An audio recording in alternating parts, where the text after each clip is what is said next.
Today, we're going to unpack the story of an athlete who was, at the same time, one of the biggest heroes in the world, and maybe one of the biggest frauds, Lance Armstrong. You know, for the longest time, Lance Armstrong wasn't just some guy on a bike. He was this incredible, living story of human resilience, beating cancer and then crushing the world's toughest race. That story went way beyond sports. It inspired millions of people all over the planet. But here's the thing. What if that whole story, the greatest comeback we've ever seen, was all built on a lie? Okay, let's get into it, starting with the myth that pretty much the whole world bought into. So let's rewind to the mid-90s. You've got this guy, Lance Armstrong. He's young, he's a little bit cocky, and he is an absolute beast on the bike. Just a dominant force in professional cycling. I mean, think about it. He's only 25 years old, right? He's got a world championship title, he's ranked #1 in the US, and he's got these huge multi-million-dollar deals. In his own words, he felt bulletproof. But, as we know, a massive curveball was about to change literally everything. And that curveball was cancer. I mean, this became the heart of his story, right? This wasn't just about getting back on the bike.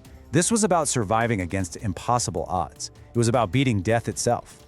And his fight was, well, it was fast, it was brutal, and it was all out there in public. Just look at this timeline. The situation was absolutely dire.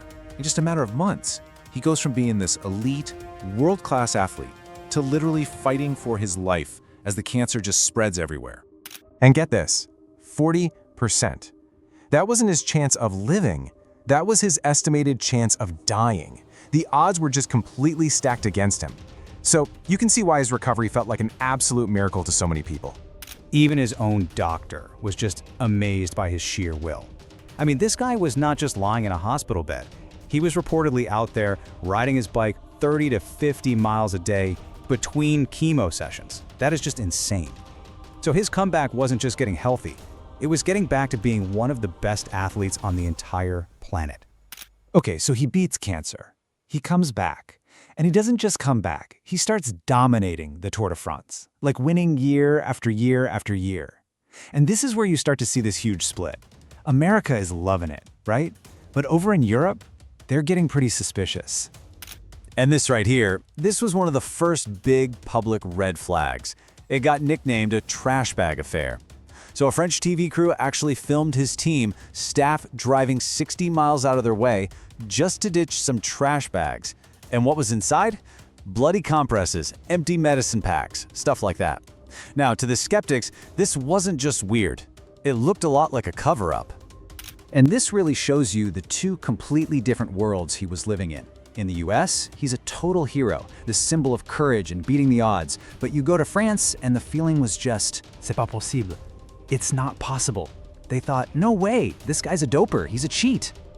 So, to really get why people were so suspicious, you gotta understand what professional cycling was like back then. This was not a clean sport, not by a long shot. It had this long, sordid history with performance-enhancing drugs. I mean, this quote from a 5-time Tour winner pretty much says it all. You can't ride the Tour de France on mineral water. For decades, doping wasn't some hidden secret. A lot of riders just saw it as part of the job description, you know? Something you had to do to survive a race that brutal. And the drug at the heart of all this, the super drug of the era, was EPO. This stuff was a complete game changer. It's a synthetic hormone that basically turbocharges your blood, letting you go faster for way longer and recover like you wouldn't believe. So how does it work? Well, it's actually pretty simple, but super effective. You inject the EPO, your body goes into overdrive, making more red blood cells. More red blood cells means more oxygen getting to your muscles.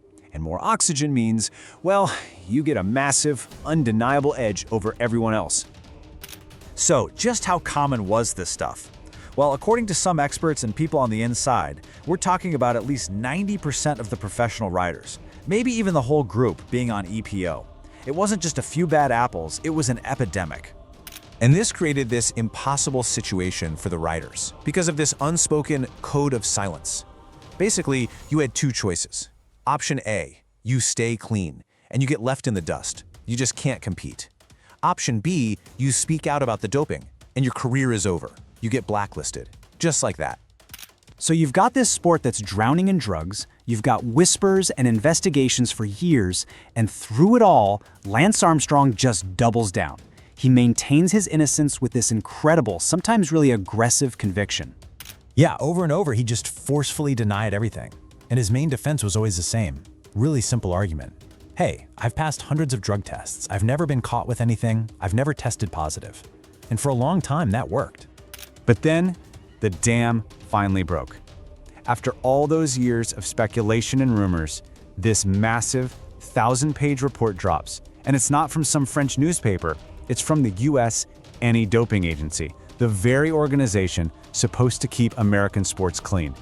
And what it said was just jaw-dropping. The report didn't just say, yeah, he doped. No, it concluded that Armstrong's team ran, and I quote, the most sophisticated, professionalized, and successful doping program that sport has ever seen. The biggest ever.